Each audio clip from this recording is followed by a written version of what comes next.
Yes, the session is now recording. So, once again, welcome to the weekly problem solving session of the Physics of Nanoscale Devices NPTEL course. Uh, as always, my name is Jyotishwaran. I'm a PhD student from the Department of Electronics and Communication Engineering, IIT Roorkee. So, this is our 11th problem solving session. So, we are down to the last uh, 2 weeks. On top of this, I will be taking a 13th session, which will kind of act as a summary for the entire course. I will, rapidly go through all the topics that were covered and, give my opinions on which areas to focus on more for the exams and so on and so forth. So that will be pretty much the structure of these problem solving sessions. Just 1 second.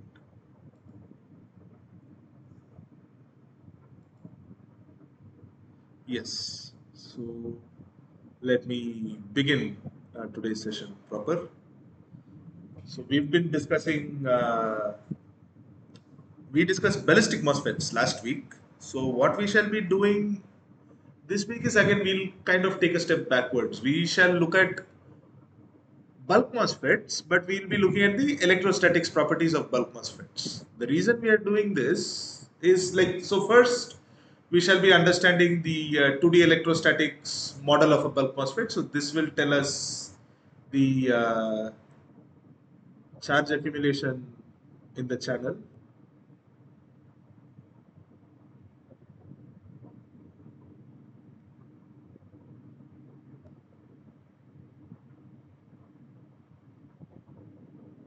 So that's what this tells us, and of course we shall be dealing with charge inversion, channel inversion, because we are primarily concerned with depletion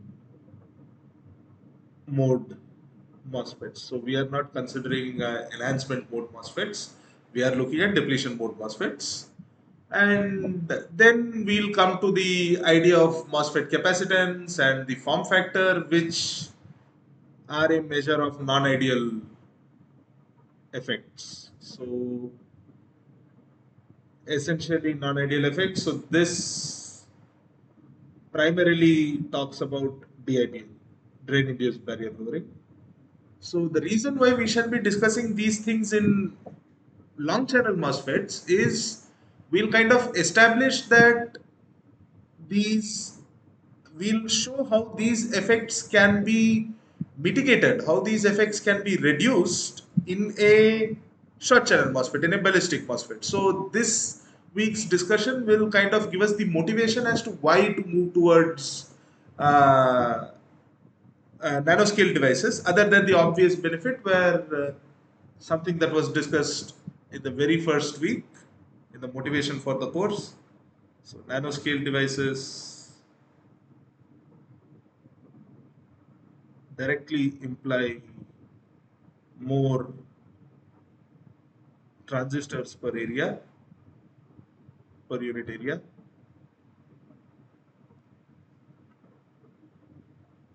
And this implies greater computational power. So this has been our central motivation throughout this course. Although we are not dealing too much with how to construct switches, how to construct the actual yeah, how to construct the actual chips out of nanoscale devices. Like that is not within the purview of this course.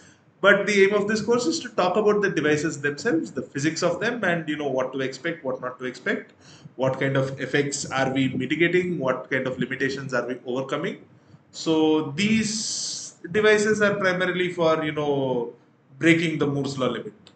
So this is for breaking the Moore's law limit.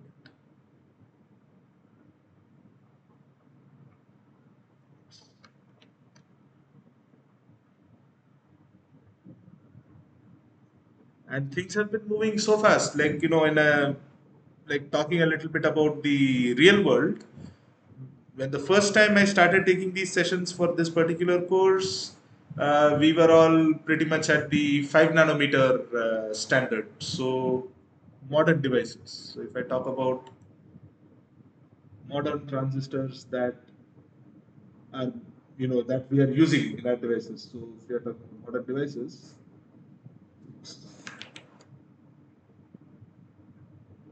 so around 2022, 23, by and large, all of the devices that I knew of that we were using commercially were at the 5 nanometer limit. So they had channel lengths of 5 nanometer.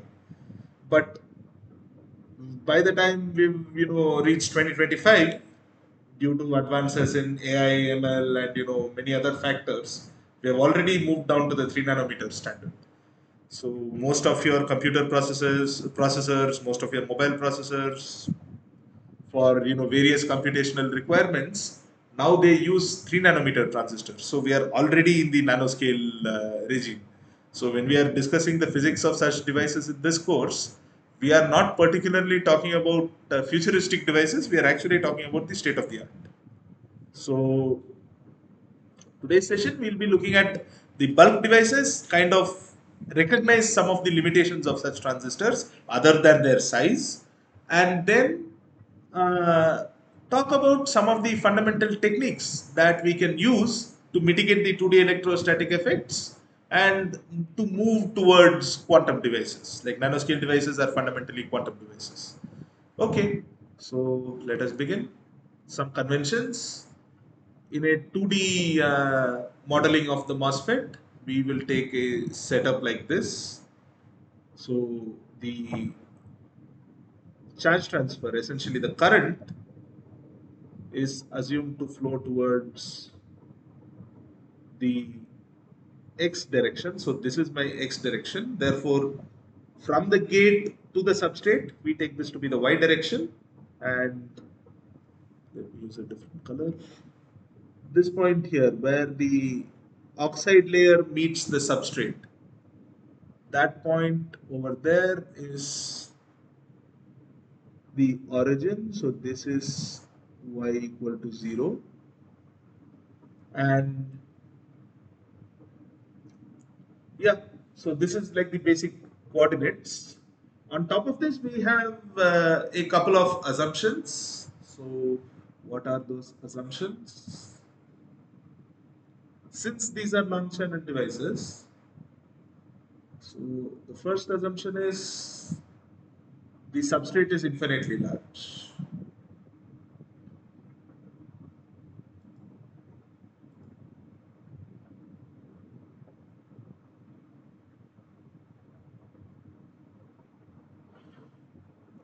Infinitely large, or in this case, I can say infinitely deep.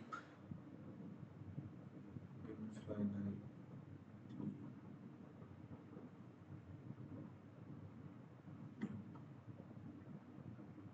And the second assumption is that since we are only considering the electrostatic effects, we do not want to see any moving charges. So VDS is set to 0. And we'll also assume that, as shown in the figure, the substrate is held at it's grounded, it's held at V equal to 0. So the third point is VGS, then automatically is the same as VG. Give me just 1 second. Yes, sorry for that interruption. As has been the case for the last 2 weeks, this Saturday also turns out to be a like teaching day on the campus. So yeah, I have a bunch of those things interfering with my uh, schedule for this NPTEL course. But I guess we won't be having any more disturbances for the rest of the evening. Yeah, so these are the assumptions. Now, why are we looking at the electrostatic effects? It's essentially the point that I raised 2 weeks ago, because the charge in the channel is usually, not usually, it depends on VDS and VGS. Now, here we have imposed that VDS be set to 0. So further implies that this is a quantity that depends strictly on VGS. Uh, yes, so it depends strictly on VGS. So, and according to the previous thing that I pointed out, VGS is just VG. So ultimately this will tell me how much charge is present in the channel region, and that will determine how much current I can push from source to drain. So it's the motivation for studying MOSFET electrostatics is that much straightforward. So regarding the assignments and potential exam questions, this particular topic, there is going to be like you need to remember certain results and apply them in the suitable contexts. So what we shall be doing in today's problem solving session is I will derive the expressions themselves rather than just write them blindly, so that you'll also have some theoretical understanding and some motivation, so that in case you are stuck during the exams, you can at least derive the expressions on the spot and answer the questions. Okay, and of course I will also solve some numerical problems and give some connections and motivations. So that is how it is going to be. And for the second part, where we are talking about techniques for mitigating the electrostatic effects, questions there are more or less going to be conceptual and theoretical. So if you understand the theory well enough, you should be able to answer any questions from those topics as well. So that being said, the first problem for today. So derive the expression for the approximate electric field, depletion charge, and depletion width of the. So yeah. So I should have clarified here approximate electric field in the depletion region.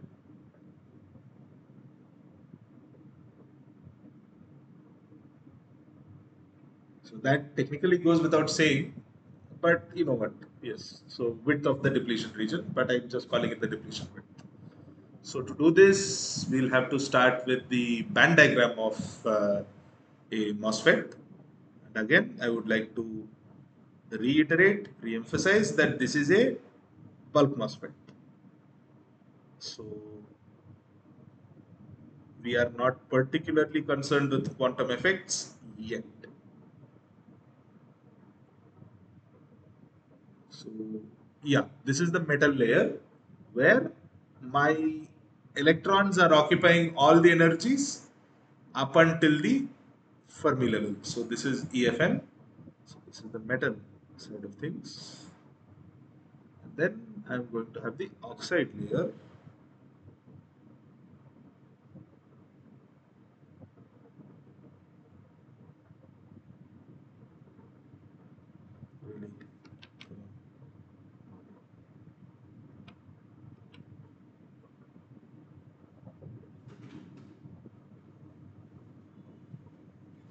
Yeah, so I have the oxide layer here. And then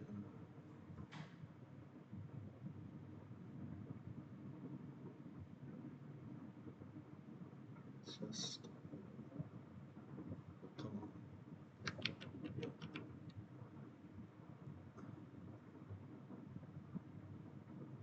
yeah, more or less parallel. And at equilibrium, since there is no drain source current, the Fermi levels of the semiconductor layer and the oxide layer are going to be aligned. So I'm looking at the semiconductor here. We will have, and just to reiterate, we are typically talking about an N MOSFET, which implies N MOSFET operating in the depletion mode. So if we are talking about an N MOSFET operating in the depletion mode, it means that the substrate is p-type. Okay, so this is p-doped.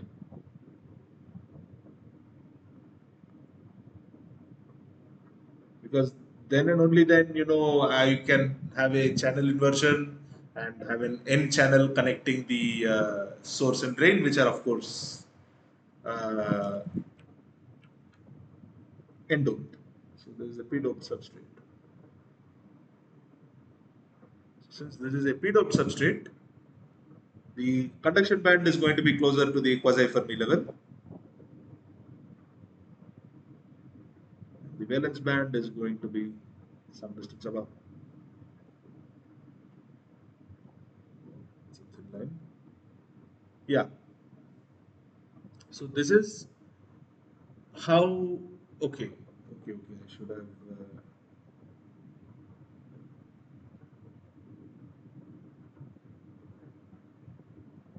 Oh yes. So initially these Fermi levels will not be aligned. Yeah. That is the catch.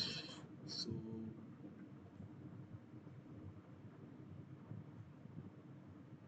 so when I'm writing these as separate objects, so the Fermi level is going to be slightly up here. My valence band is going to be over here. Conduction band is going to be over here. Now what happens when this junction is, so this is before the materials come into contact. When they come into contact, oh no, that would imply there is some radiation. Yeah, so when all of these things come into contact, uh,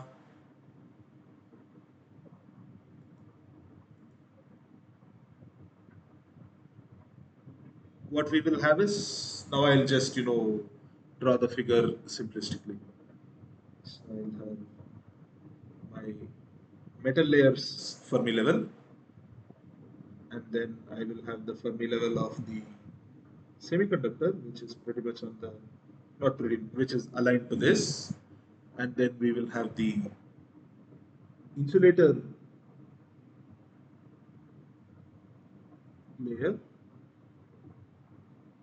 and because of this junction, we will have the effect known as band bending. So just to make these Fermi levels aligned, at the junction we will have different color. Yes. At the Fermi level, we are going to, sorry, at the semiconductor side, we will have band bending at the junction. Now, this is something that you would know from, of course, if you have studied the properties of MOSFET before, you would know that. Or in devices like, Schottky diodes, where I have metal semiconductor junction, such band bending is, something that happens quite commonly. So the things to remember here is, first, this energy difference here. So this is, kind of the barrier potential. So let me call this psi b. Oh yes. So one more thing over here, just a note. Since we are using voltage symbol for V, we will say, I will write it here. So V is used to denote voltages, and psi will be used to denote the electrostatic potential. Dimensionally, these are the same quantity. Okay, so but just to distinguish that these are voltages that are applied externally. So these are externally applied.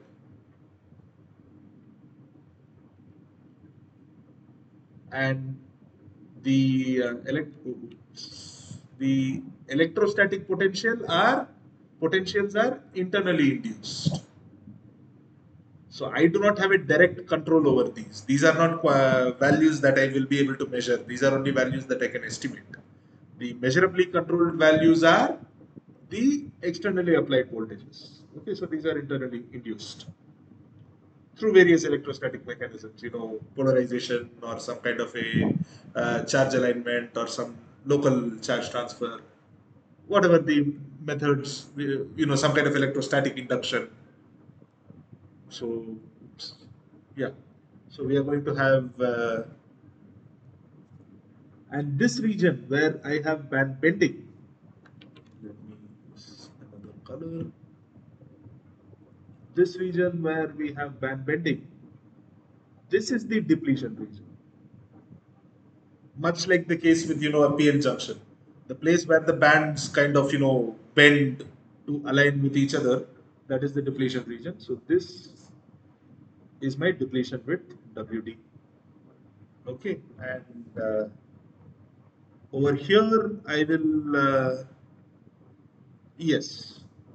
So we will also understand that we are initially applying a gate voltage VG here, and the actual potential that is felt on the surface, on the substrate, on this junction, we will refer to that as we will refer to that as uh, psi s. Okay, so yeah, these are the quantities. So even in the assignment questions, typically, we'll use the same symbols. So remember what these things are. So this is the substrate, or rather, let me say potential at substrate junction.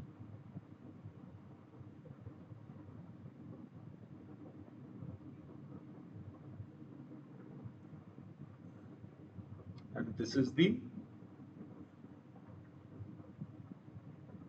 essentially, this is the gap. This is how much energy I need to supply to my electrons to, move to the conduction band. Okay, so this is essentially the, yeah, this you can recognize, like there is no particular name for this. Uh, yeah, all right. And another thing, just for formality's sake, we also assume that the band edge of the insulator is all the way up at infinity. So this point is assumed to be infinity, because all electrons in the insulator layer are bound. There are no, there are no free electrons in the oxide layer. Okay. So now our aim is to find out the average electric field in this region, the width of this region, and the depletion charge. Okay. So how do we go about this? The idea is the following. Let me open up a new slide. Uh,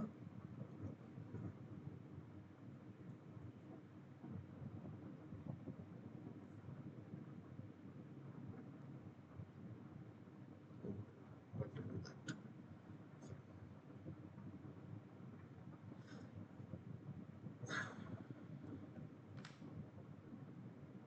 Yes. So the main law that we are going to use, since we are talking about electrostatic, is actually Gauss law. So E vector, or rather, I should say, should need not write vector. I will say E. I will tell you what kind of E this is given by sigma upon epsilon s. So this is perpendicular to the surface.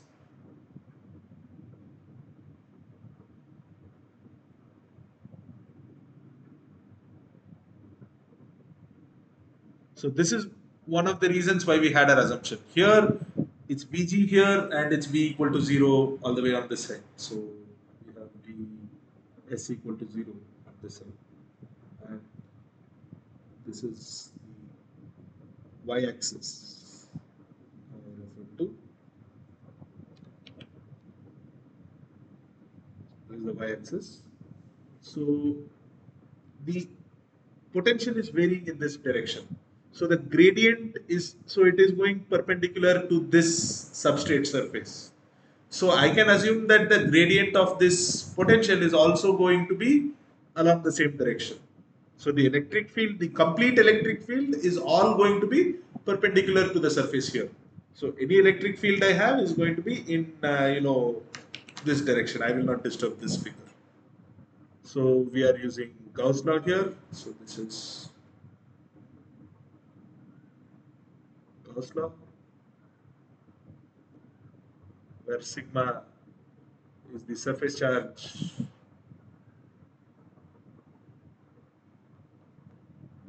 at the surface junction, at the substrate junction.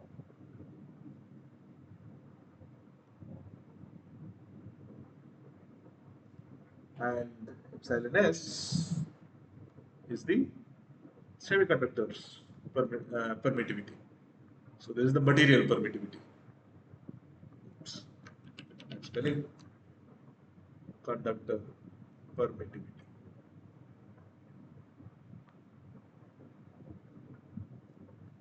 Okay.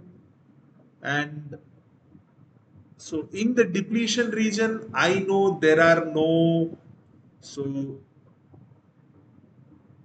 going back for a second, in the depletion region, no free charges. So this region, quickly write this, no free charges, which is why it is the depletion region. So the charge density in the depletion region is not due to the free charge, extra free charges. It is due to the static charges. It is due to the nuclei. And what are the nuclei that are present here, like that give the charge?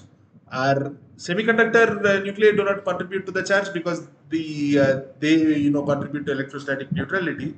But due to doping, I will have the acceptor atoms which will have one less electron, which implies they will also have, like, they will contribute to a net negative charge, sorry, net positive charge in the system, because they'll contribute one less electron to the solids bonds. So sigma is actually equal to Q times Na. So here, Na is adjusted to the appropriate dimensions. Like Na is usually given per centimeter cube, but here we can convert it to per centimeter square as well. The conversion is fairly straightforward. Like essentially, we'll just take the length of the channel, like drain source distance, and kind of multiply that to get the charge per unit area. Okay, so that would imply the following: electric field at y equal to 0, which is, just as a reminder, at this point, okay, y equal to 0 is now going to be Q Na WD. So this is the width that I'm multiplying to get the surface charge density divided by epsilon s. So this is directly from the Gauss law. And as we exit the depletion zone, we know there is no charge. So again, I can, like, just to remind everyone of their basic electrostatics. How do I do Gauss law? I construct a Gaussian surface over here, and then I Gaussian pillbox or something like that, and I calculate the electric field there. And further ahead, at the end of the depletion region, also I can do the same thing and try to calculate the perpendicular electric field in both cases, perpendicular to the surface of this. So we know for a fact that electric field at y equal to WD, the depletion width, has to be 0. So the assumption we are going to make is, assume E varies linearly. You know what? Just to stick to our old, notations, I will write this as, I'll probably do something. Nah, I'll just keep it as this, because if I do an epsilon, it may be confused with the permittivity. So unless and until I explicitly mention it is energy, E refers to the electric field. So let me write that here also. This is the electrostatic field.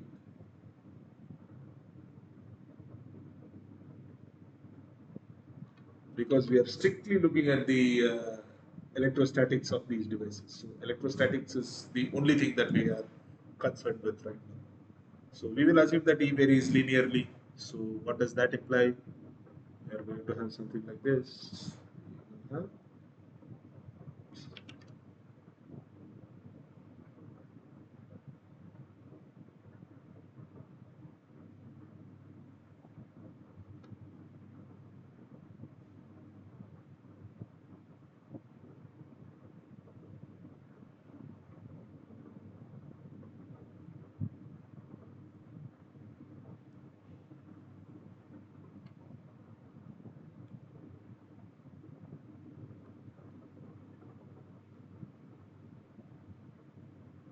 so let this point be WD.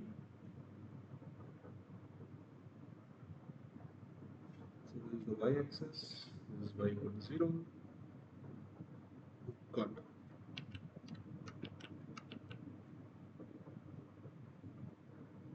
So this is y equal to 0, and then over here I will have an electric field of, so this is going to be E at y equal to 0. Let me just write the direct expression. So this is going to be, you know what, I will just label the axis here. So this is magnitude of E, and I know this point has the value of Q NA WD divided by epsilon S. So I hope, once again, I hope people understand what the WD here, why WD is multiplied here. Just to go back, I need to find the surface charge density that is in the XZ direction.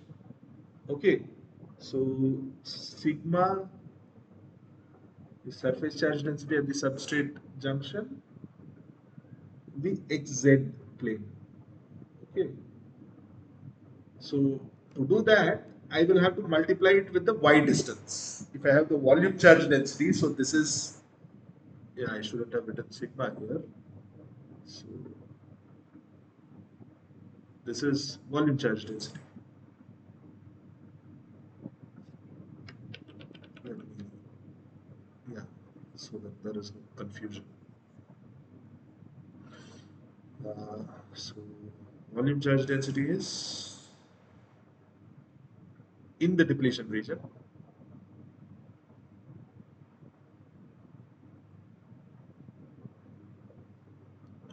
Q times NA. And this quantity here, this total quantity, Q times NA times WD, this is sigma. Okay, this is the surface charge density. Okay, and here I am writing this because sigma goes to 0 for W greater than WD. Okay, so yeah, this is where we are. So from this, I can actually get E as a function of Y. So what is E of Y? E of Y is going to be Q times NA divided by epsilon S. And just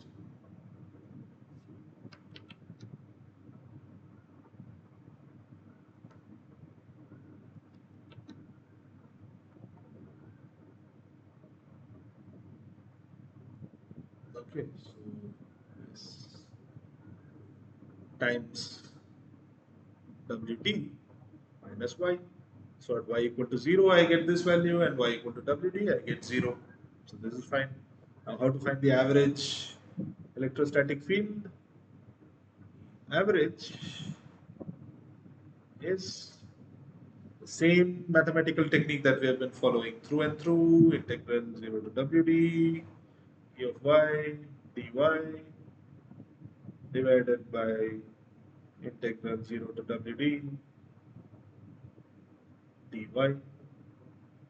So, I mean, the same technique of averaging known since the days of, Weierstrass. So this is going to be Q times NA divided by epsilon S into, so I'm just going to directly write the integrated function, that is going to be WD times Y minus y squared by 2 divided by WD. Like the lower integral will give me WD. Okay. Integrated between the points 0 and WD. So I need to evaluate this between this and take the difference. So that will give us slide. So this will give me the average electric field to be Q times NA into WD divided by 2 epsilon S. Alternatively, the keen-eyed observers can note that this is a straight line, so the average is going to be the value at the midpoint. So just substitute y equal to WD by 2. That would have also worked. Okay. So because this is a linear quantity and we are essentially averaging a linear quantity.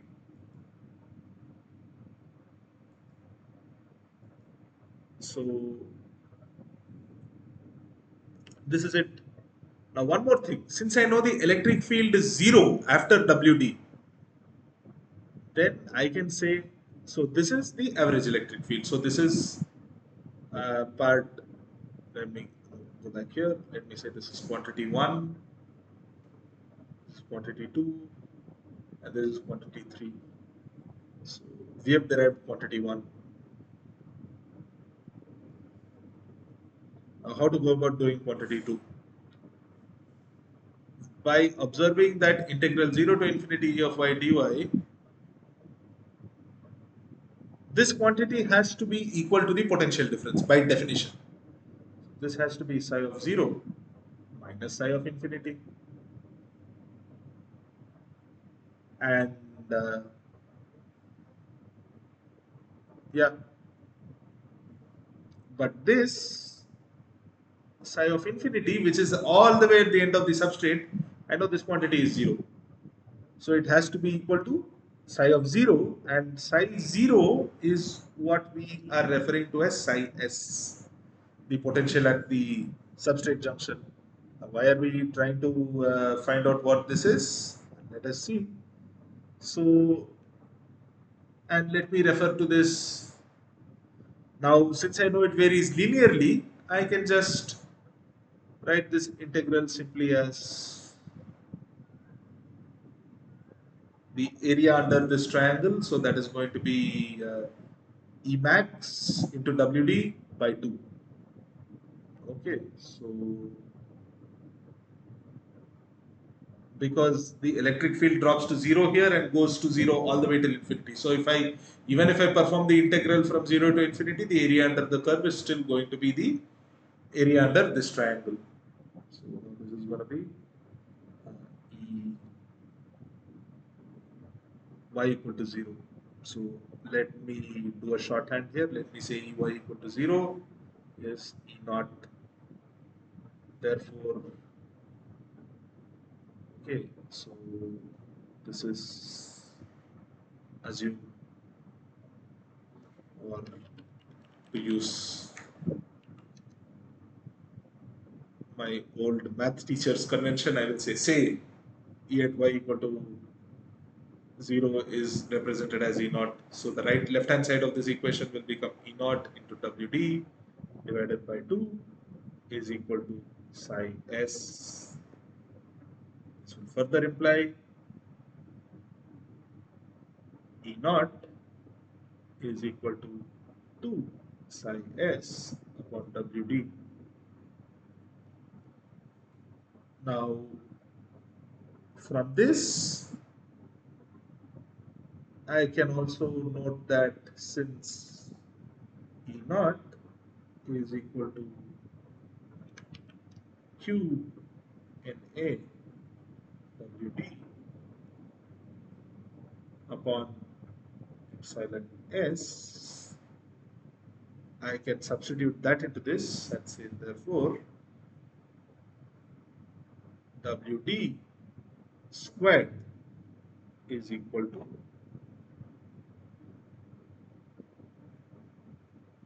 2 psi s into epsilon s divided by q times Na,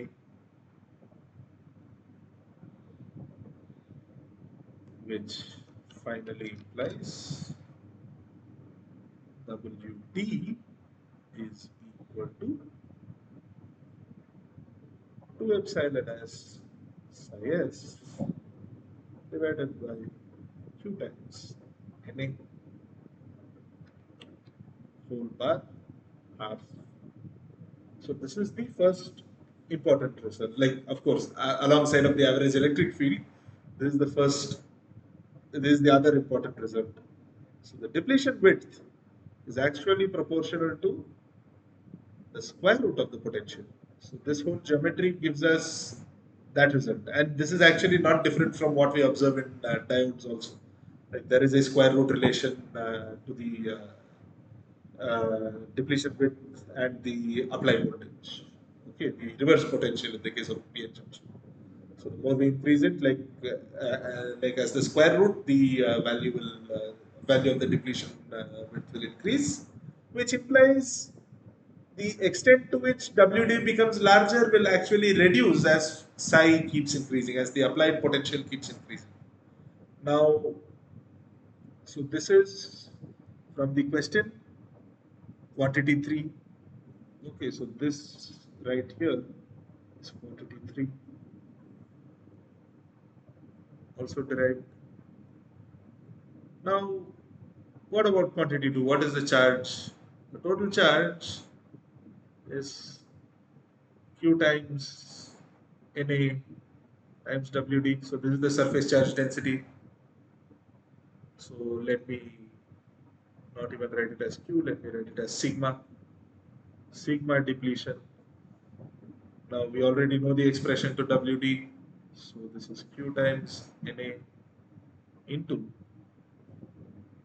2 epsilon s psi s divided by Q times Na whole per half, which directly implies Qd is equal to square root of 2Q Na epsilon s psi s quantity 2 has also been derived. So these are the basic, like the depletion properties of the depletion layer in a MOSFET subject to a static voltage. Okay, so one second. Yeah, all right. What? Yes, as I mentioned, let us consider an example within this problem itself. So as an example, let us say we have in A to be 10 to the power 16 per cubic centimeter. So this is a fairly reasonable assumption for acceptor doping. And epsilon s, we'll take silicon. So the dielectric constant of silicon is 11.8. So this is going to be 11.8 epsilon naught. And let me assume that psi s is 0.5 volts. Okay, so this is an assumed value.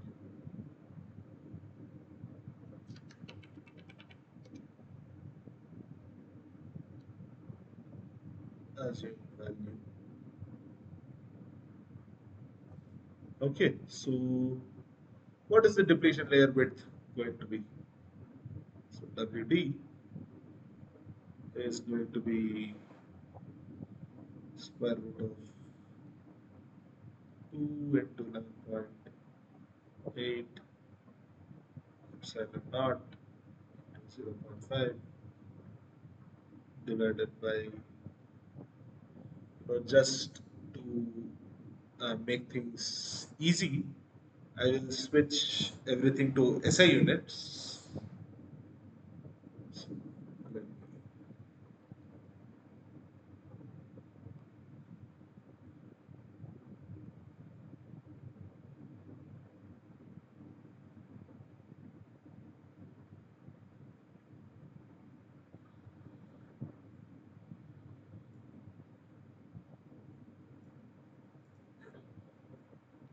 So by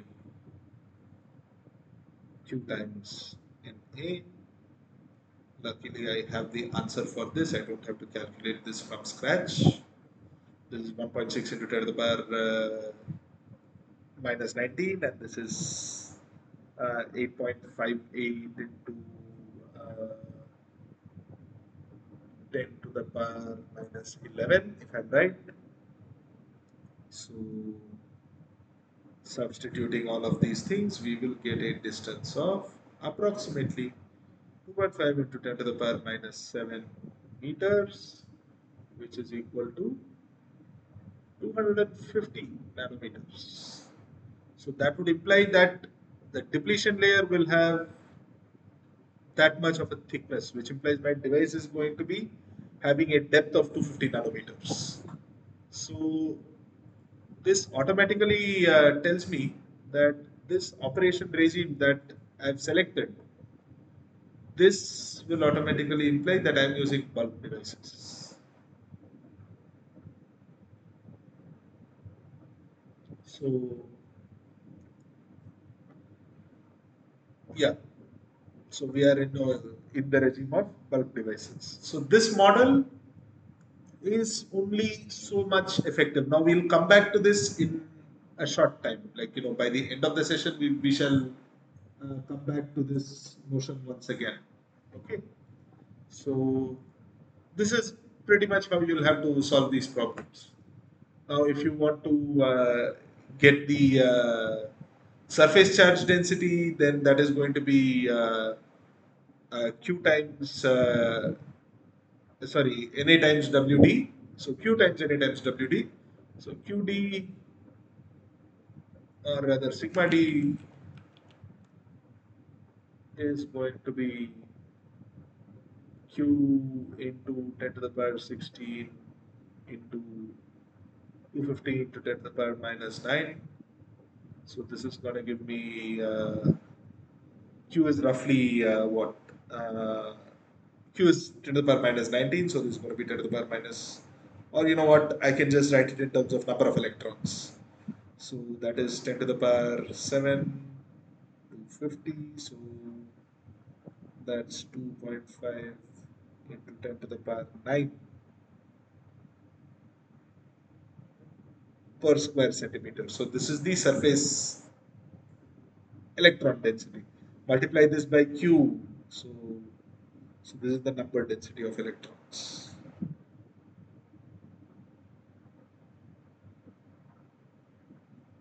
And of course, once you know this, you can again back substitute the values and derive the average electric field and so on and so forth. Okay, I'm not doing the electric field derivation. It will be very rare that you are asked to do the electric field calculation. Now, second problem is an extension of the first problem.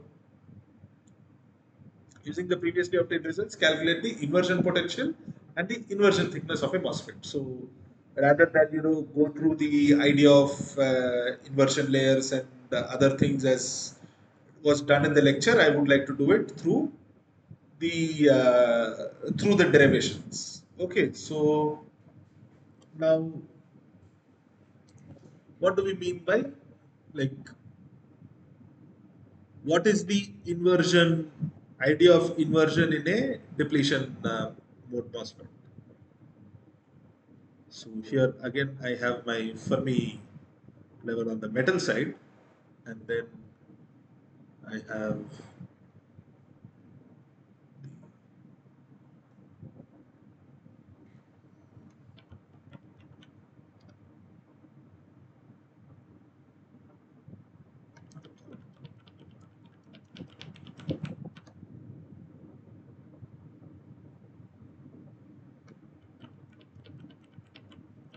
I think there is a way to draw lines in PowerPoint. However, I've always been too lazy to learn those things properly. Okay. Nonetheless, we are muddling along. We are still making progress. So yeah.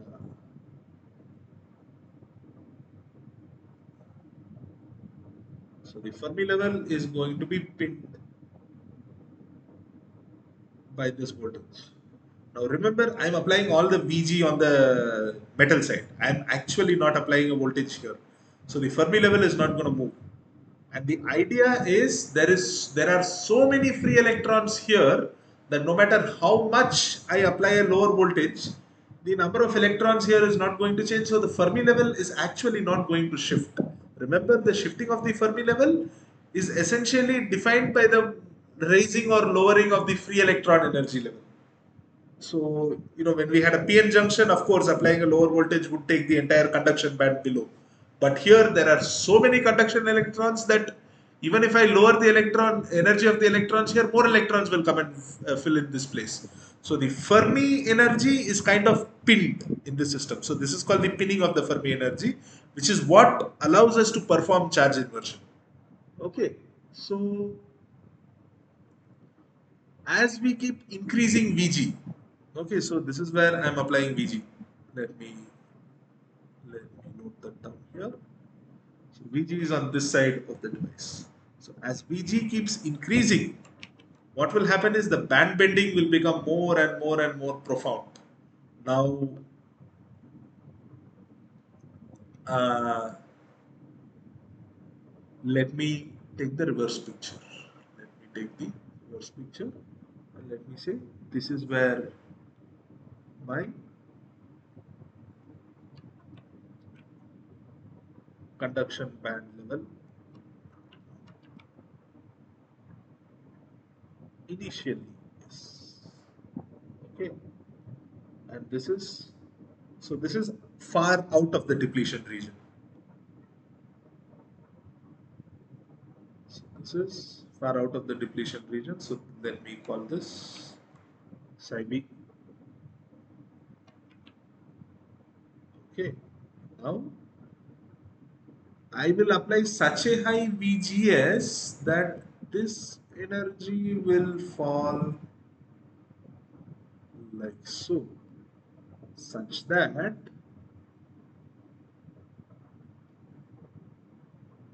did I take it too far below?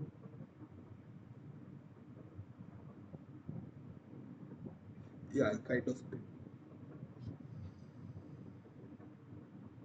Let me just redo this.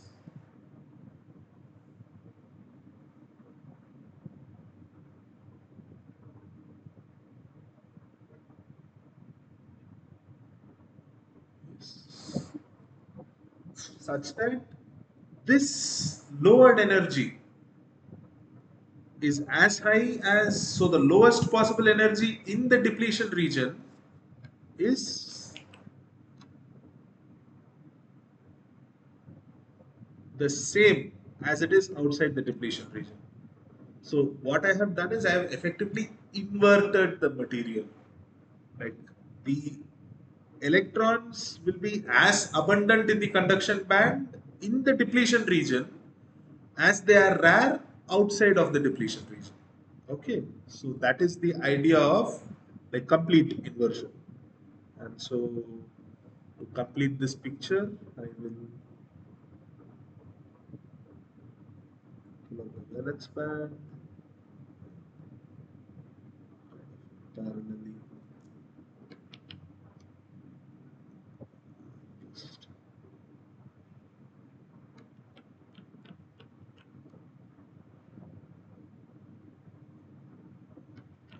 Just to do.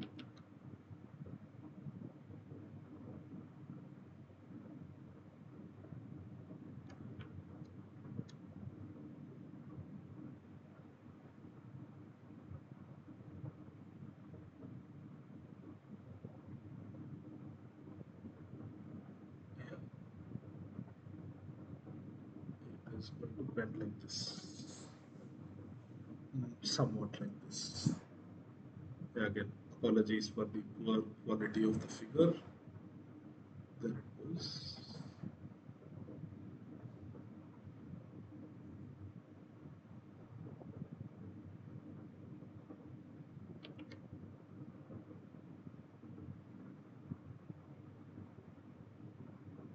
Much better. So this is the idea of full inversion. So first thing we have to remember is that all of this happens under the equilibrium condition. So since it is under the equilibrium condition,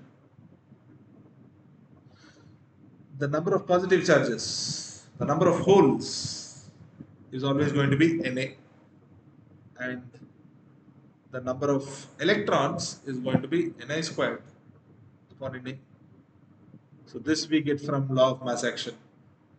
From law of mass action. You refer to any basic solid state devices textbook or your earlier curriculum, and this whole thing can be, you can read it up from there. I'm just going to refer to this here and leave it as such.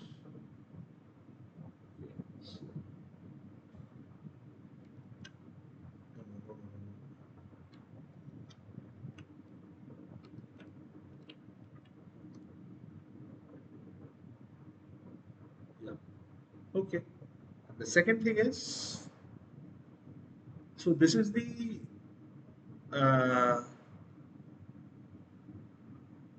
wait, I'm doing this correctly. Yeah, yes, I am doing this correctly. So as I increase psi, the dependence is going to be like so, Ni squared upon Na into exponential Q psi s upon 2 kBT. Okay, and let me make another comment here. And yeah, another thing to remember is QD. Or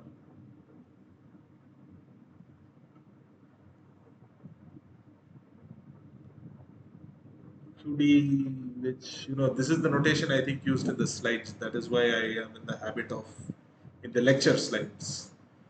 So QD is also proportional to psi s to the power half or psi to the power half when my device is in the depletion mode. Okay, so this is what it is. Now, remember the potential at this point is psi s. Now, we know in magnitude psi s has become psi b. Okay, so it's technically, I think this is minus. Is it minus? Because lower the voltage, the more I increase, no, it has to be positive. Yeah, fine. So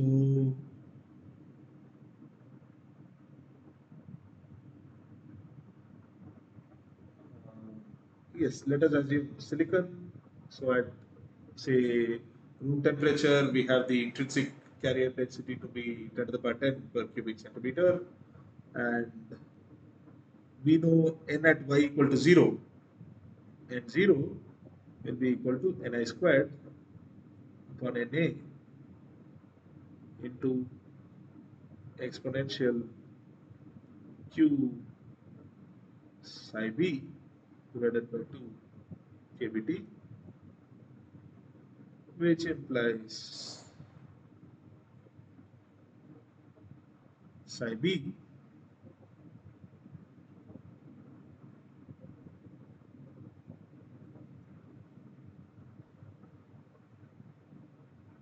oh yeah, wait, just one second. Yes. So remember what I told you, there will be as many electrons at this point as there are holes away out of the depletion region. So out of the depletion region, the number of holes is Na. So this is number of holes, or rather density of holes. I shouldn't say just number of holes, the density of holes. Sorry.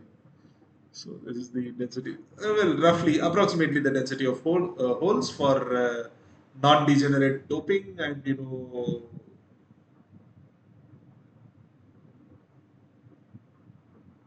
high enough concentrations. So Yeah, so this quantity we know to be Na.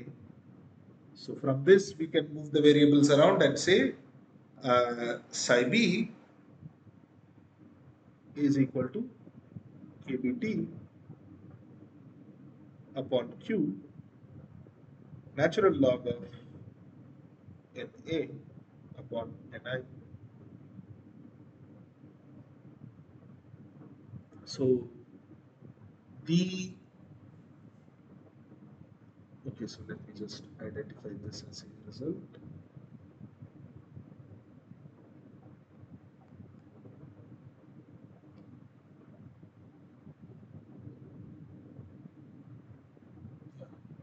Okay.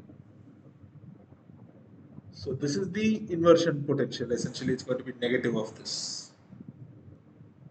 Okay, so let me say mod of psi b is this. All right. So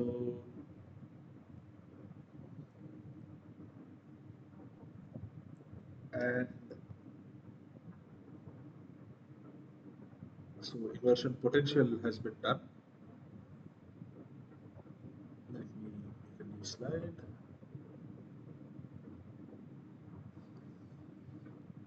So let me make a brief comment about inversion. Vg must be high enough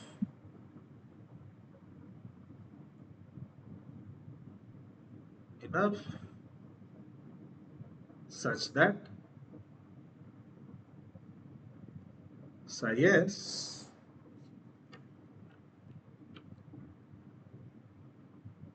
is equal to minus 2 psi b, because initially psi b is by how much we are above the Fermi level, we need to take it that much below. So psi inverse, like the inversion potential,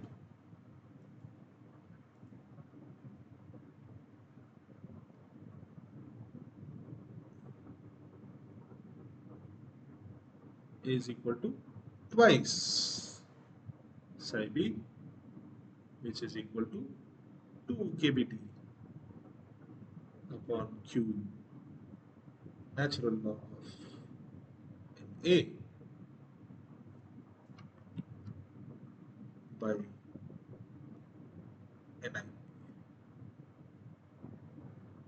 is correctly right. Na by Ni, and here it is Na by Ni.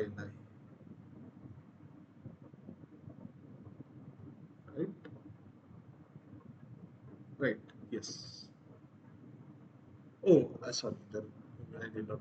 So this is the magnitude of the potential. Yes, the sign does not matter here. Okay. So now, again, as an example, let us assume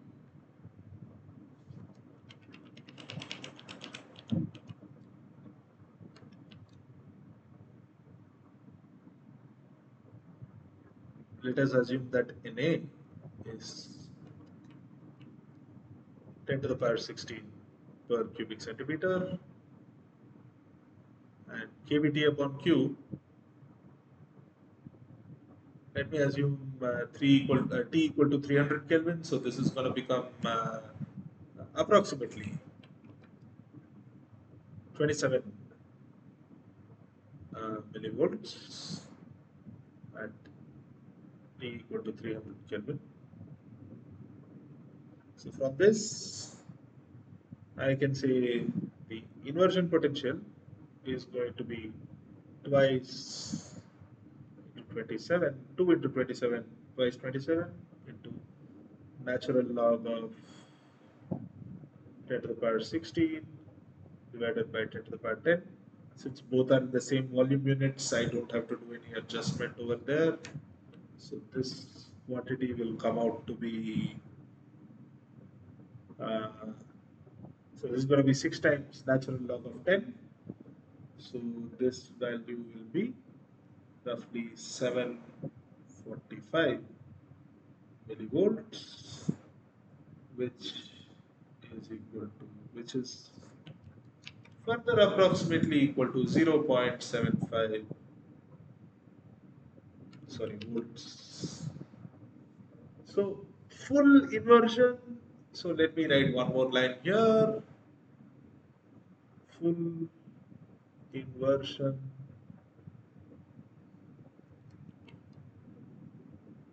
is when the MOSFET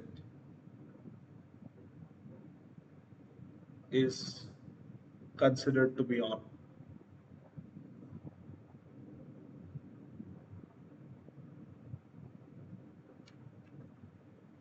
To be on. So this full inversion is achieved by, so this automatically implies Vg has to be equal to Vt, the threshold voltage of the MOSFET. And as we can see, the surface potential is more or less correct. Like, from these values that we have assumed. So our model is more or less agreeing. So this is in agreement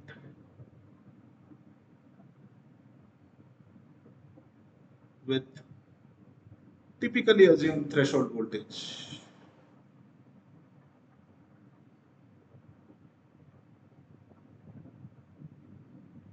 Values of Vt. Okay. So now how do we find out the uh, inversion layer thickness? So to find out the inversion layer thickness, what we do is we assume that, as given in the question, we assume that the electric field varies uniformly in the device. So the inversion layer thickness, so let me make the distinction clear now. See this part where my conduction band has moved below the Fermi level. This is the inversion region. And the remainder up until here, where the bands flatten out, this is still the conventional depletion region. Okay, so in my depletion mode MOSFET, by increasing the potential so much, I can create a thin layer of inverted charges. So this is the quasi 2D layer of charges. To go back to our basic understanding of things, so this is the quasi 2D layer of charges of electrons to be precise. Okay. So now how do I find this thickness? The idea is I am assuming E is uniform here. If E is uniform, then the potential is going to vary as E divided by, E times the length. Okay. So,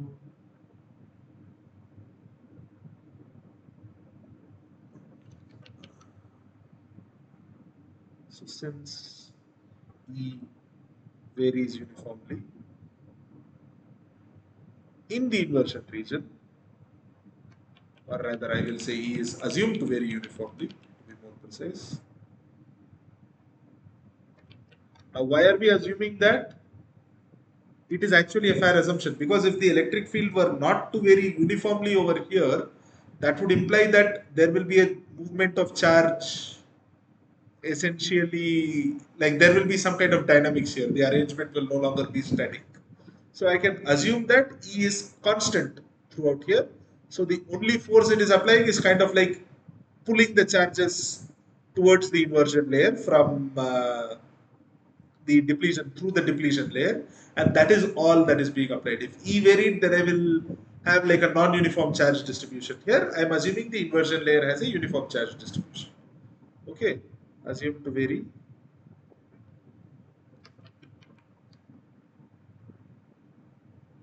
uniformly in the inversion layer.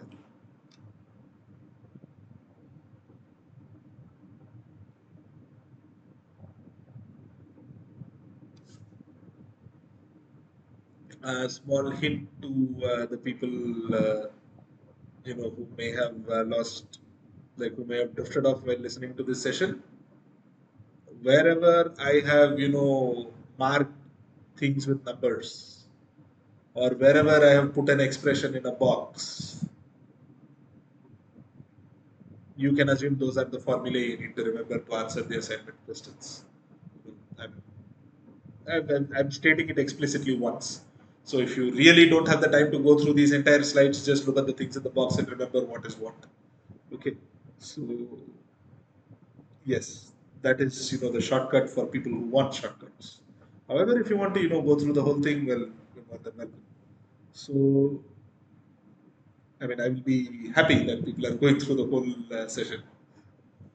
So from this, I can directly say psi b is equal to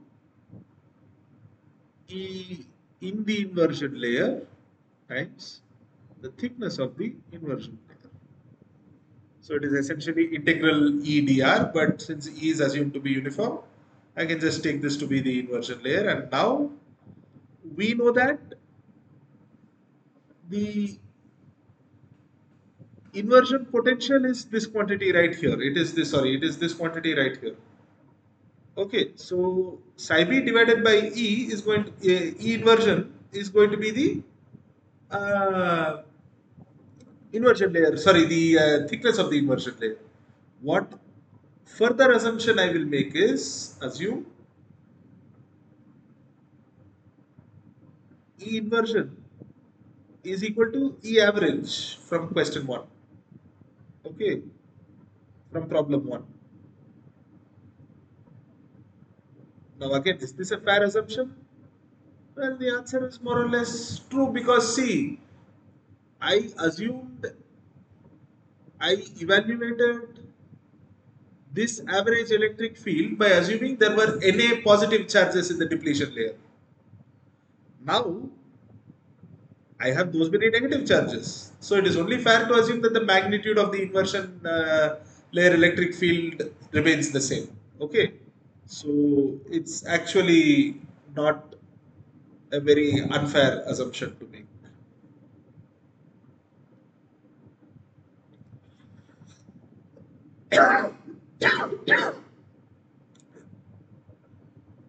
Let me just write circulate. Okay. So that would imply, yeah.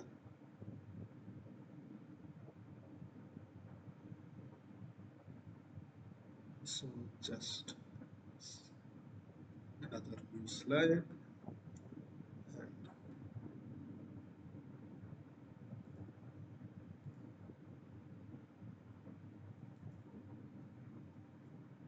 so that will give me the inversion layer thickness. T inversion is going to be psi b, which is kBt upon q natural log Na upon Ni into half of the, sorry, not inverse of the average electric field. So that is going to be into q times Na divided by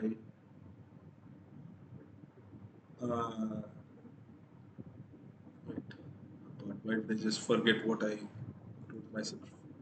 Yeah, uh, q times Na times Wd. So 2 epsilon s is in there. Okay, so that was the mistake. I forgot to flip it.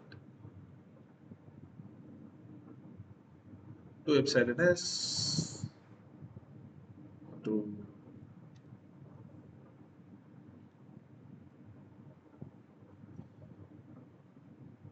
q times Na times Wd.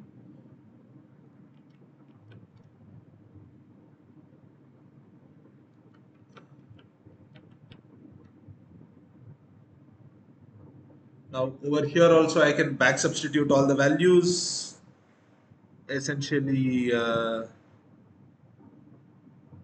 like Wd has this expression here. This is sigma. Yeah, this is Wd. So in this I can substitute the value of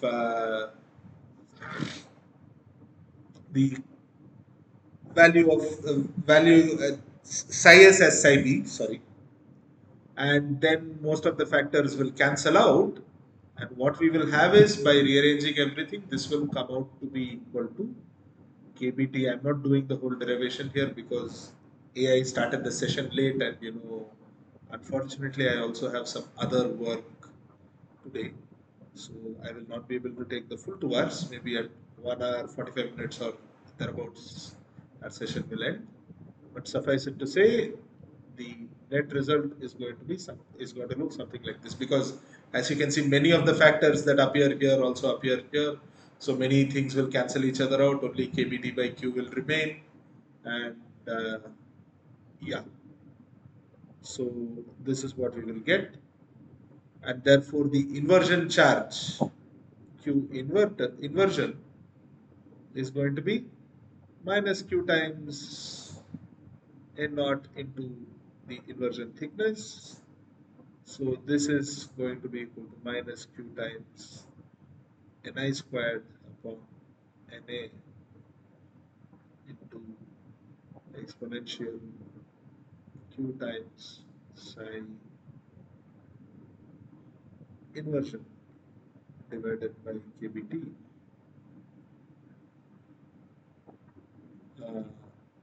into KBT upon Q divided by V average. So yeah, this is the total inversion charge. You can substitute all the necessary values and get the things. However, this is the most important result to remember from this chart, which is why I'm not spending too much time doing numericals. Nonetheless, do not ignore these things. Please go through them, because even though there may not be numerical questions, there may be theory questions based on these. Okay, so you'll still need to remember what these formulae look like and what kind of dependence they have on various quantities, such as the electric field or the applied potential and so on and so forth. So as you can see here, T inverse technically does not, T inverse actually has inversion actually has a very strange variation that we need not concern ourselves with. But in the depletion mode, so in the inversion layer or in the inversion mode,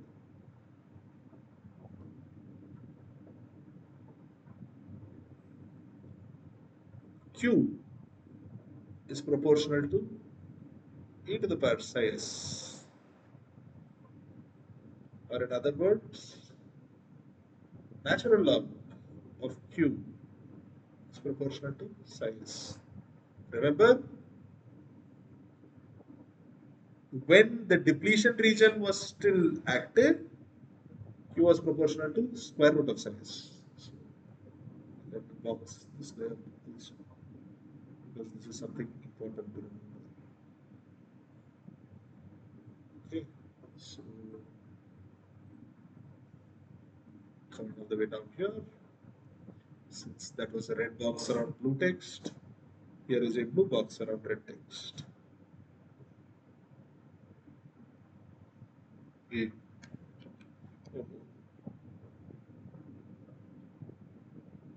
Stop here. Stop here.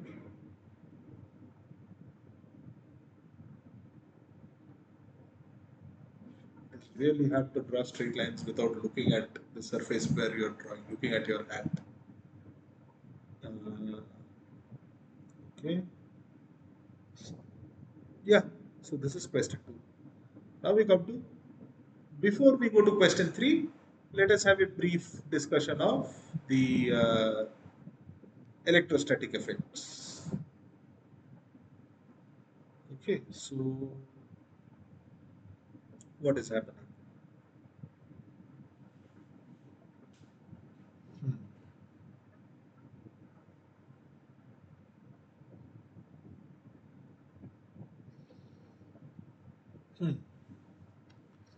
We know that the charge present varies with the applied potential. We know those relations. We know the Schottky equation. We have a good idea of all those things. So, let us consider the following plot. Again, this is something that has been covered in the lectures.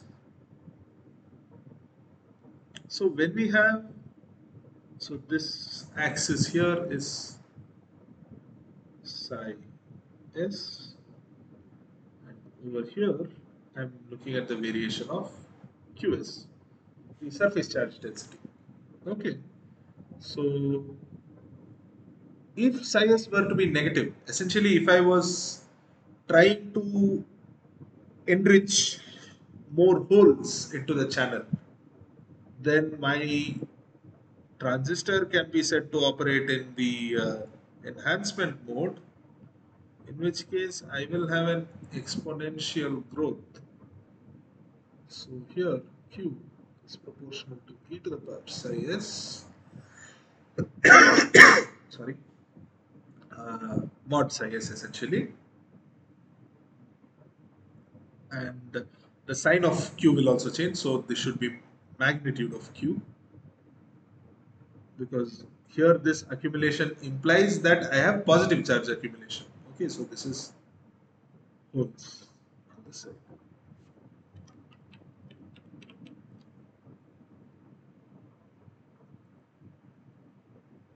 Okay, now we know how the charge concentration varies on this side. So this side we have something like this. Initially it is square root of psi s. Then once I hit the inversion potential, then I get the exponential rise.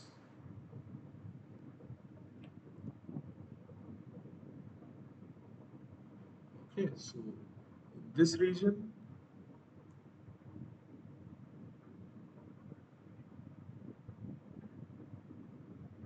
so what is this? This is psi inversion. Okay, and then in this region I have Q proportional to square root of psi s. Here I have Q proportional to e to the power psi s. And over here, the charge that is being accumulated as electrons. So, activity in this region, this is known as the enhancement mode.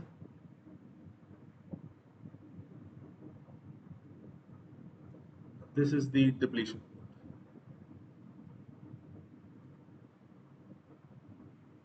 mode. Okay. Now, this is the net summary of the electrostatics, because ultimately, what was our aim? Going all the way back to the first material slide, determine the charge present in the channel. And we have done that. Long and short of it, we have the net result. But this is for a long channel MOSFET, which implies if I want to operate them in the depletion mode, which is actually preferred because we have greater control over the charge. See, if I move my potential between here and here, the variation of the charge becomes markedly different, which implies the observed current will also be that much different. In the enhancement mode, however, it's actually just an exponential curve. So the charge will decrease as much as it increases. So there is no fixed point around which I can center my device and have controllable properties. If I want to use my transistor as an amplifier, the enhancement mode is actually a good choice. But if I want to use my transistor as a switch, then I will have to consider operating my device in the depletion mode. Okay, so enhancement mode. Over here we have depletion mode. So depletion mode is something that I desire. And ideally, so this is the electrostatic. Let me take a neutral color that is nowhere on the graph. So this is the electrostatic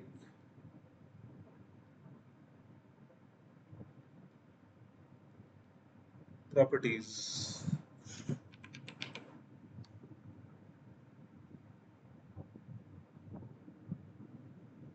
of A.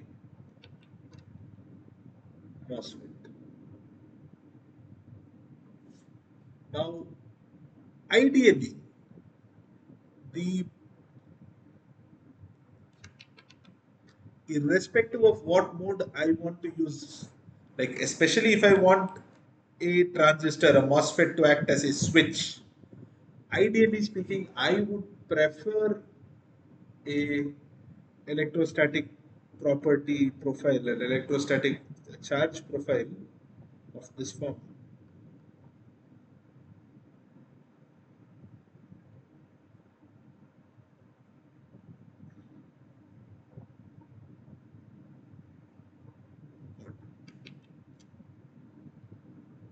Unfortunately, like to draw here, I need to come down all the way to the edge of my tab, so I don't have like my finger kind of hurts when I'm drawing here, which is why I'm unable to maintain straight lines. Ideally, ideally speaking, I will want something very straightforward like this. Ideally speaking, I will want something like this. Then set all the way to 0.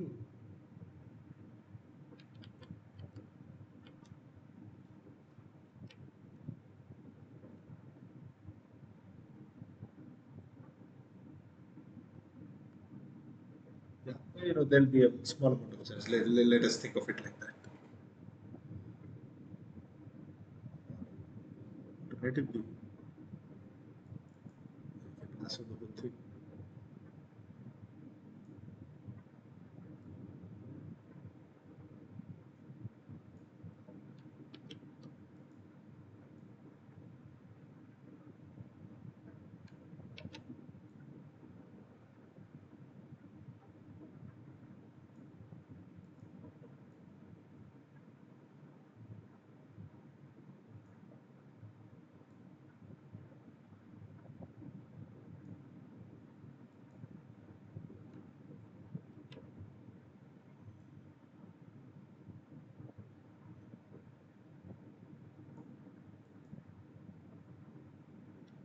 Are there two lines? There seem to be two lines.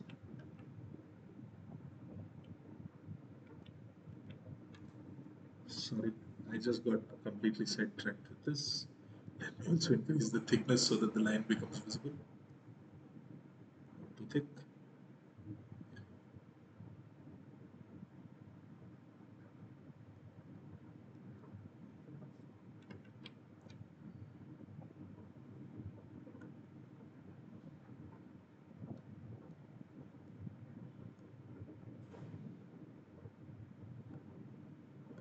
Yeah, more or less fair. Switch over to blue. Ideally speaking, I will want a very symmetric behavior like this.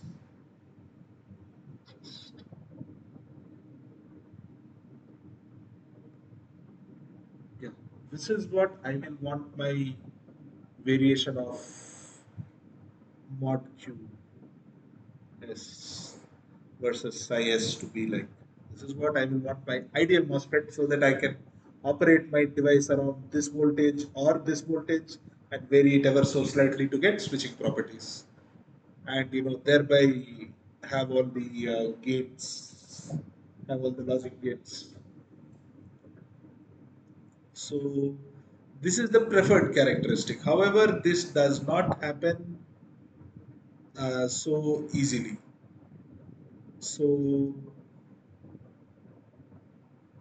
right now what we are going to do is we are going to look at, sorry, in the next problem we are going to look at the how to quantify the non-idealities that we are seeing here, because this side is what becomes non-ideal in the realistic case. The enhancement side is still behaving near ideally, but the depletion side is not showing an ideal behavior. Essentially, this flat charge region is becoming a side to the power half increase. So why is this happening? So this is happening. So this region is present because of, let me write it right here. So this region is present. This is due to the depletion capacitance. So Q proportional to square root of psi s is due to the depletion layer capacitance, which implies when I'm applying a voltage. So let me write that.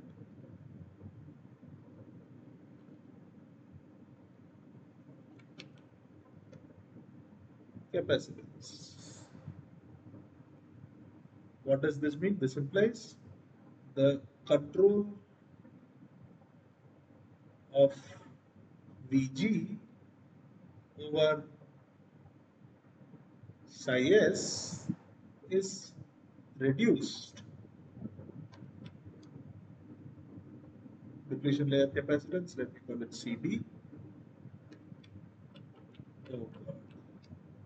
Reduced CG, not CG, CD due to CD. Okay. So there is a capacitance here which is accumulating charge. Ideally, I don't need any charge accumulation in this region. Only after a cross inversion do I need the increase to happen, just like it is happening in the enhancement layer. So this region is not ideal. This is what I wish to avoid. Okay. Now let us see how this thing can be represented. So what we have is this quantity known as the body coefficient. So the body coefficient is given by, so essentially if I view the device, so let me take up some space up here and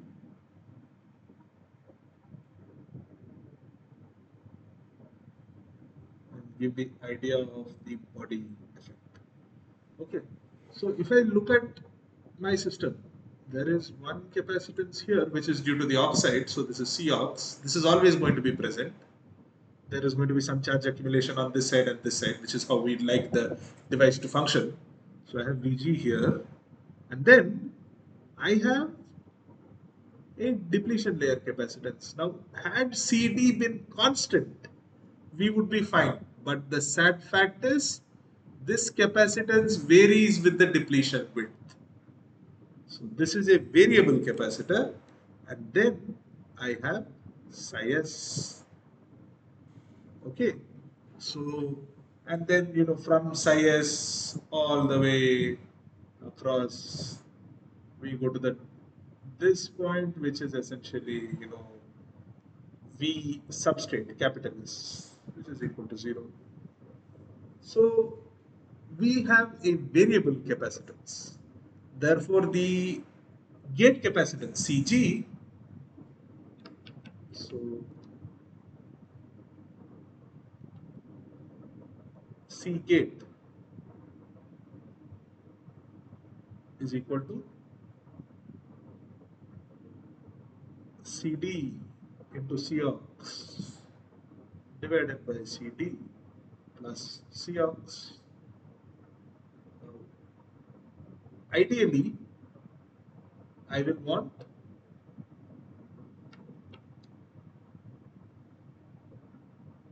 Cg equal to Cox. This is what I ideally want. Therefore, I want to see what the difference between these two quantities is. Okay, so, but realistic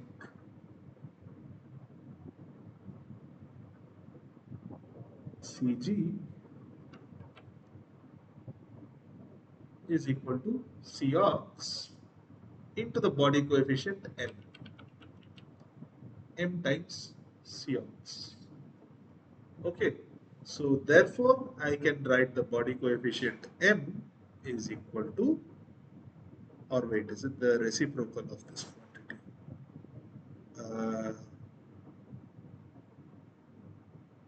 Is it Cox by m, or is it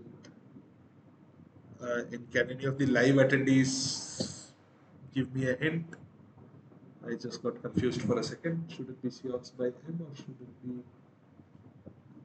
Yes, it actually varies above 1. Yes, it has to be that. So this is not M times Cox, it is, yeah, it's clear. So it's Cox divided by M, because the parallel, like the combination of capacitances will always give me a resultant capacitance that is lower than the two participating capacitances, Cox by M.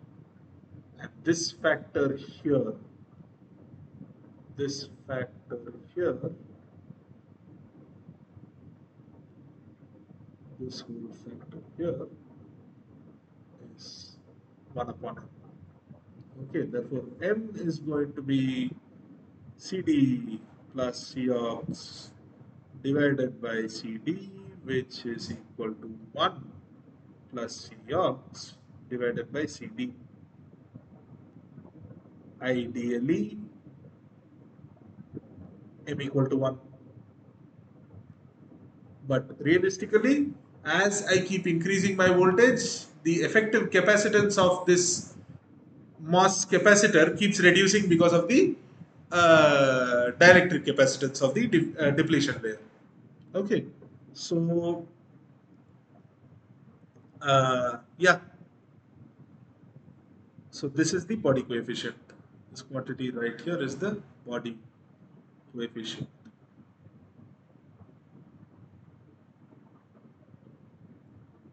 And very quickly we can do, so Cox is going to be a constant, that is going to be, Cox is going to be per unit area, epsilon by Tox, epsilon ox by Tox, thickness of the oxide.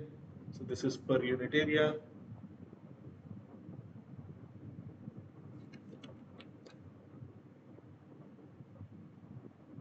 And CD, on the other hand, is going to be epsilon of the dielectric or epsilon of the semiconductor divided by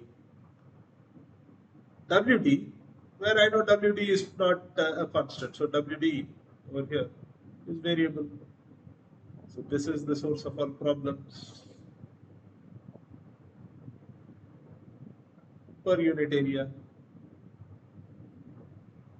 Now, for ideal behavior,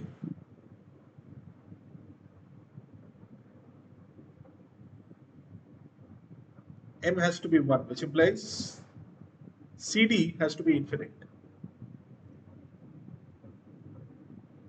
Now, I can make CD infinite by setting WD to be 0, but WD is never going to be 0 because that depletion happens when I make such a combination. Okay, so wait, just 1 second. Is it? Just 1 second. Let me just make sure that I have not made any mistake.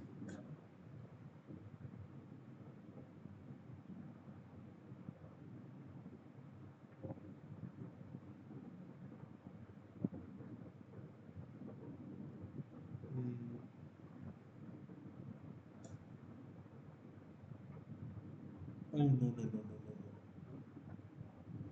Yes, so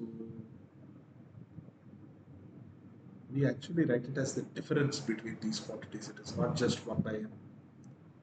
So we write it as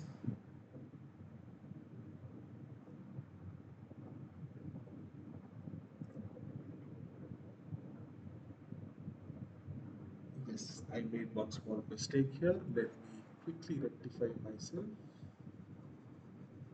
I apologize for the error. Do not note this down. Okay, so let me remove this also. My God, we've already lost some time.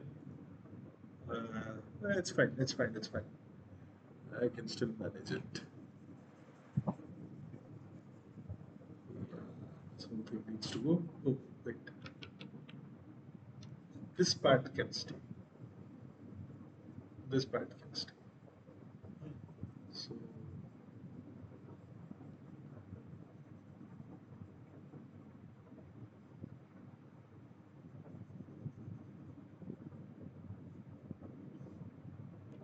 So, ideally, I will want the following. Ideally, I will want VG, or rather So psi s to be equal to Vg minus Qn divided by Cox. I want the oxide capacitance to be the only capacitance present. So this is the ideal behavior.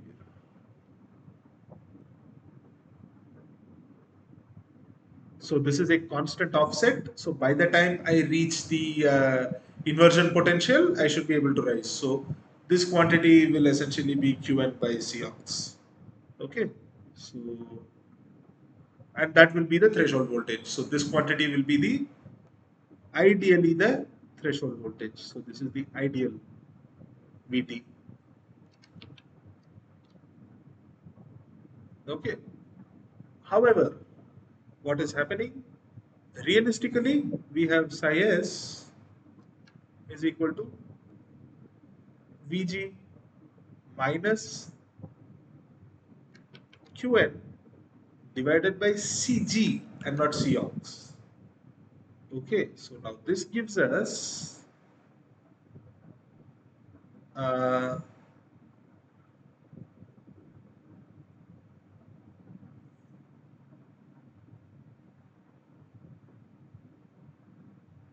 yes, so this deviation, this difference in deviation is what I shall write as, so essentially like the deviation from the ideal control. So this is Qn by Cox. So I will do 1 minus Cox divided by 1 minus Cg. Okay, so that will give me, so psi s will be equal to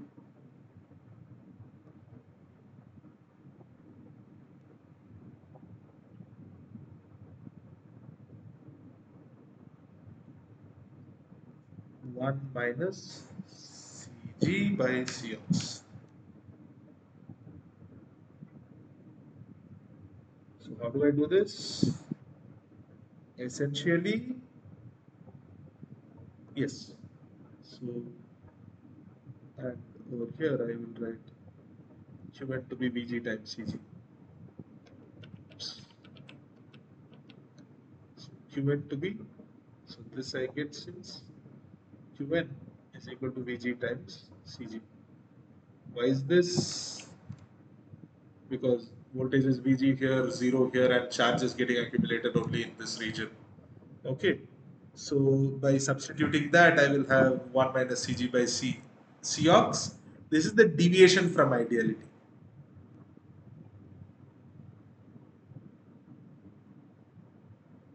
Ideality. Okay. And from this, I will get, right? From this, I shall get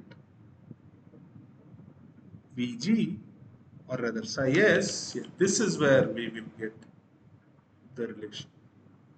Vg into, so 1 minus Cg by Cox, just substitute this value and you will have, Cg by Cox, and we will have 1 minus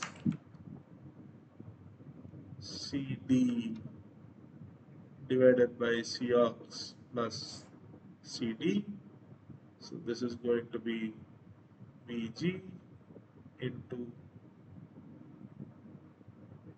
1 minus, sorry, Cox divided by Cd plus Cox. Just move this to that side and perform the subtraction. And this is going to be Vg divided by M, not the charge. Vg divided by M. Therefore, M is equal to, so this is the body coefficient. 1 plus Cd by Cox.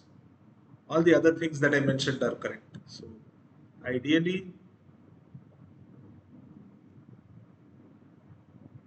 M is equal to 1, which implies Cd is equal to 0. Okay. Now, how do I make Cd 0?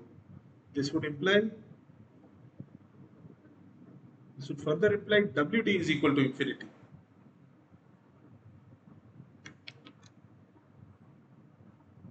This is both not practical and not designed, because I don't want that large a device.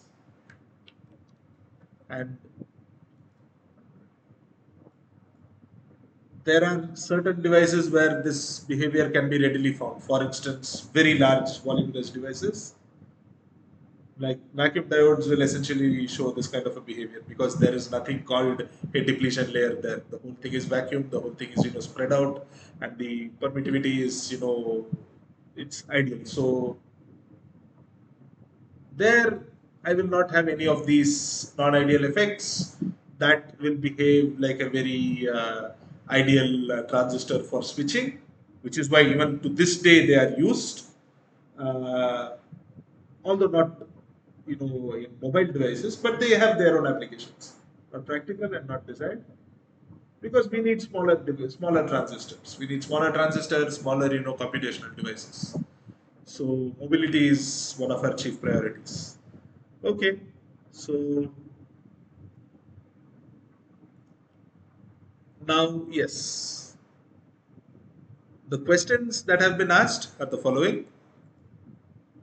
The body coefficient is initially given to be 5 by 3. What is the value of the body coefficient if the oxide capacitance is doubled or doping in the bulk is halved? Okay, so first it is given for the problem, we are given m is equal to 5 by 3, which implies CD upon Cox is equal to 2 by 3. Now first question is, if Cox goes to Cox by 2, sorry, Cox into 2, then this implies CD by Cox, instead of being 2 by 3, this will become 1 by 3, because it will become 2 by 6. Therefore, the new body coefficient is going to be 1 plus 1 by 3, which is equal to 4 by 3. So this is the answer for this question. Part B, the doping in the bulk is halved. Okay, so Na goes to Na by 2. How does this affect things? So what needs to be remembered is, if Na goes to Na by 2, then CD will change. Now how will CD change? Remember,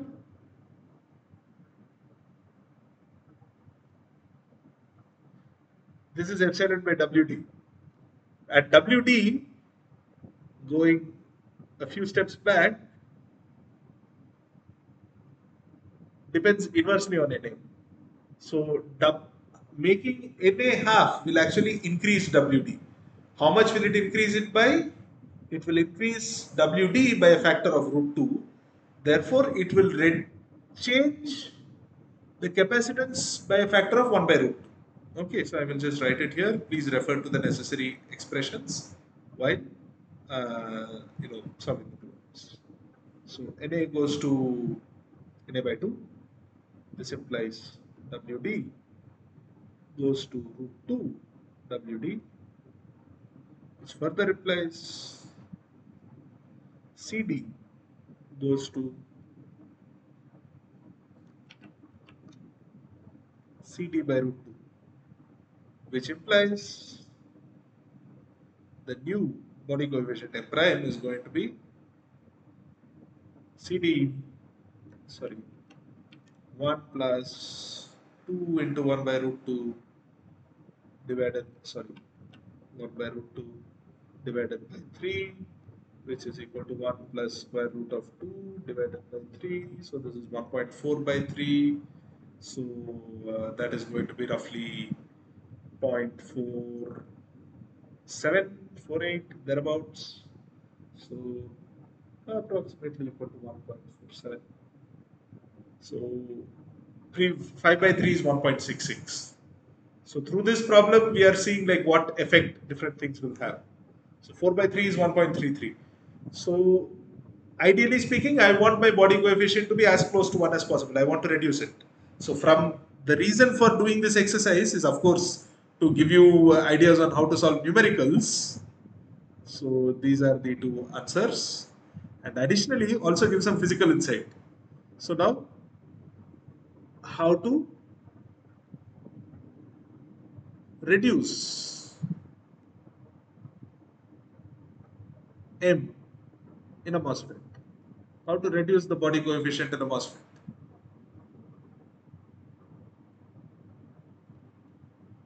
Okay. So how to do that? The answer is, as we have seen from the previous question, I can increase the oxide capacitance, and to increase the oxide capacitance,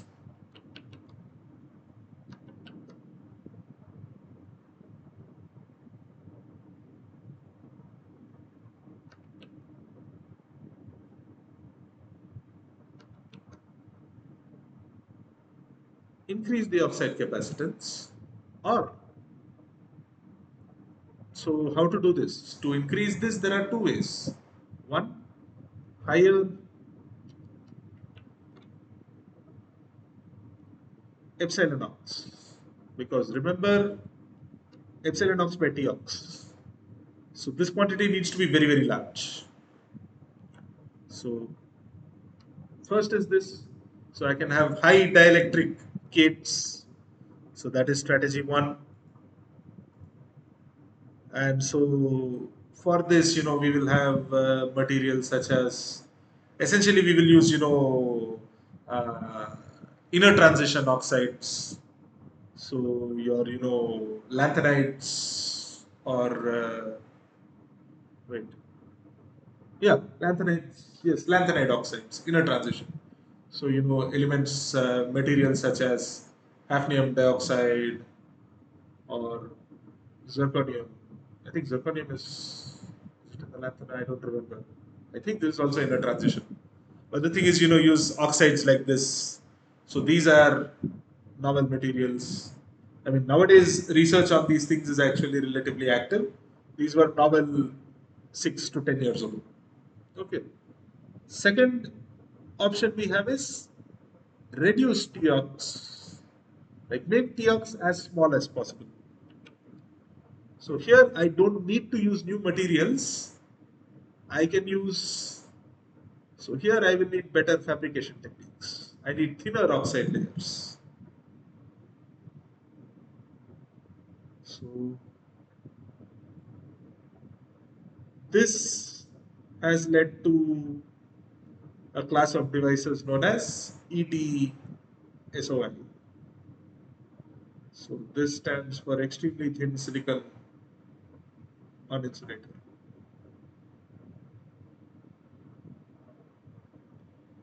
Silicon on insulator. So these are devices that will give us better, gate control. Alternatively, I can have lighter doping in the substrate.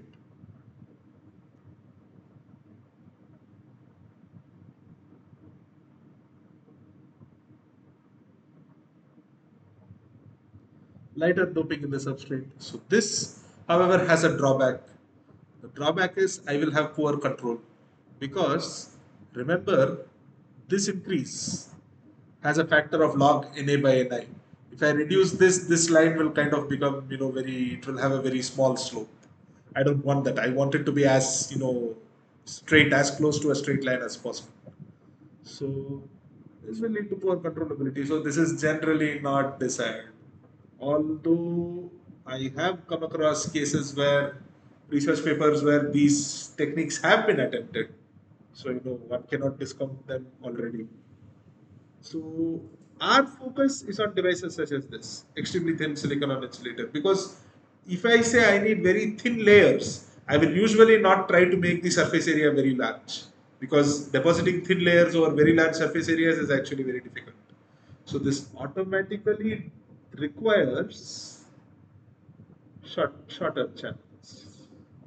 So this is kind of another way to motivate nanoscale devices. I want better controllability, I want better performance, and to do that, I can use thinner gates. So these are thin gate devices. thin gate devices. So thin gate devices are better fabricated with shorter channels.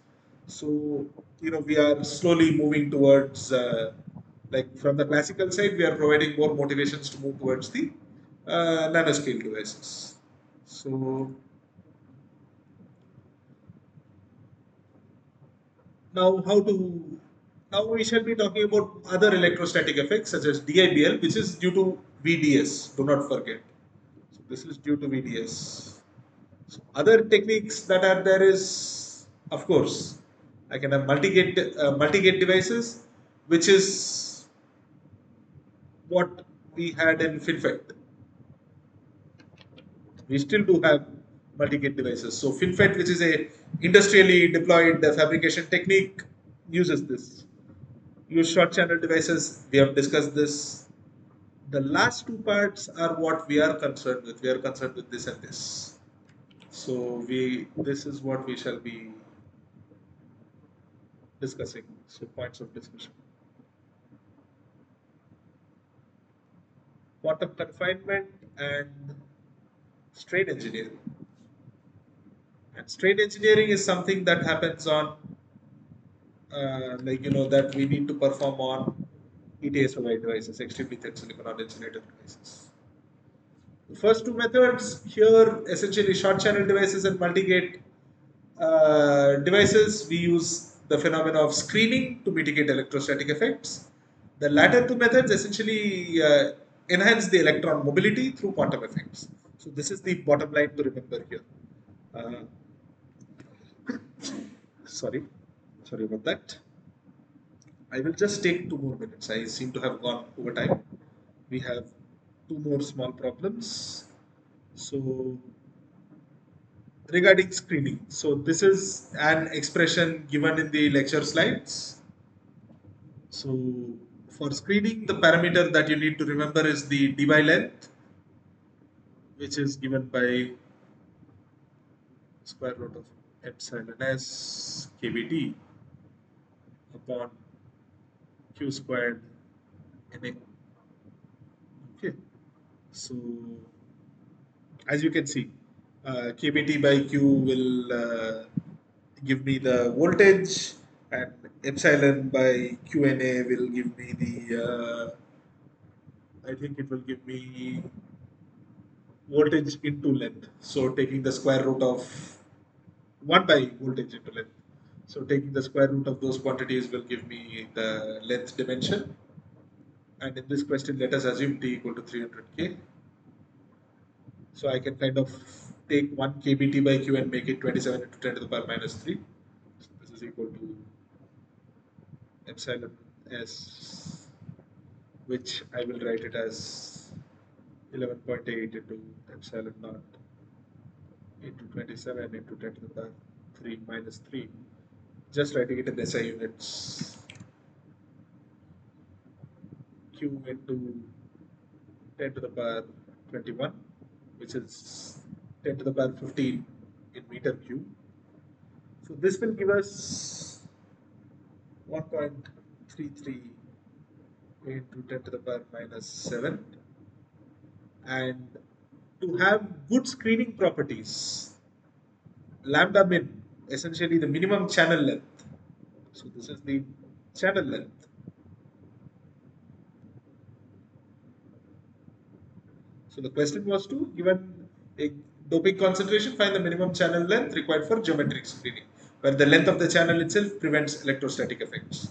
So that is going to be 1.33 by 3 into 10 to the power minus 7.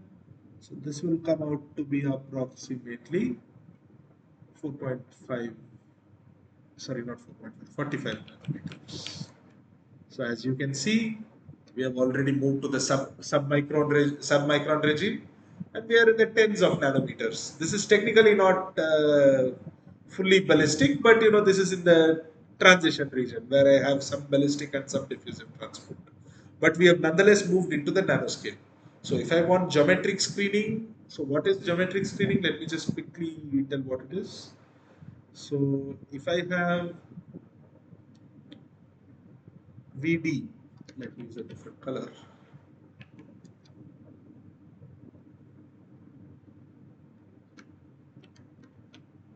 if I have a VD here and if I have a VS here, the length of the channel actually determines the electric field. Alongside of that, it also determines the curvature of my electric field lines. So if I have a long channel, okay, if I have a long channel, then what is going to happen is the electric field lines are moving from the source to the drain or vice versa, drain to the source, will actually start affecting the gate voltage. This is something that I've explained before also, but just drawing it for reference purposes again. So ideally speaking, I want only the electric field lines to connect only from here to here, and I have my gate over here. So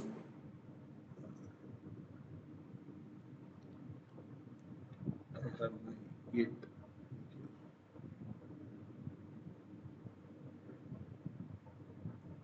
So VG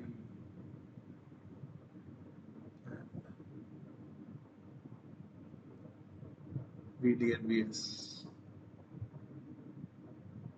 And this is the electric field in the channel.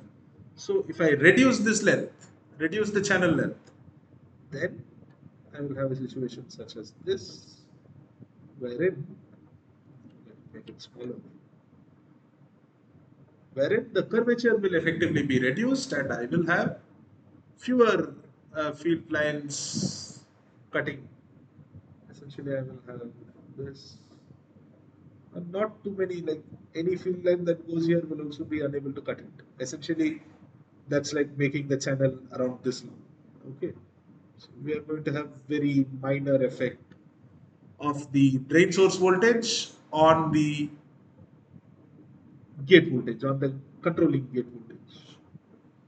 So we are going to have a situation such as this. This is what we mean by geometric screening. Okay, so this is VG, VDVS.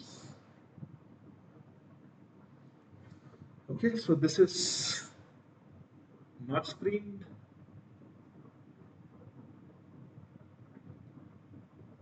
And this is screened.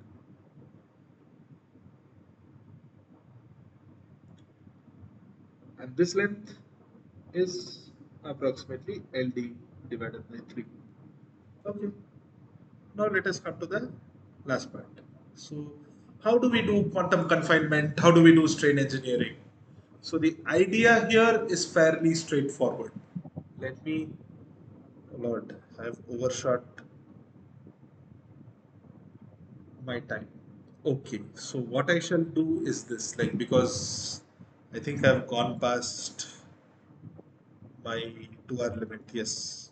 So rather than make this video very long, I assure you, next week I shall start this, so to be continued next week. I will start exactly from this point and cover it, because next week we shall only be looking at we shall be looking at more of this and some thermoelectric effects, the effect of temperature on all these properties. So since I'm already taking an extra session, I will kind of let this bleed over. Since I've taken too much time, I will stop with this. So the last thing we have covered here is geometric screening. Just as a reminder, uh, so quantum confinement covered in next session.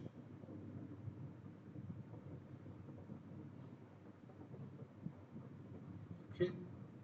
Yeah. So once again, sorry for the delay in beginning the live session and the kind of overshoot of the time limit. Uh, Again, as I told, had a lot of regular work to do. I usually conduct these sessions on Saturday so that that work does not interfere with my NPTEL problem sessions. But sadly, today that was not the case.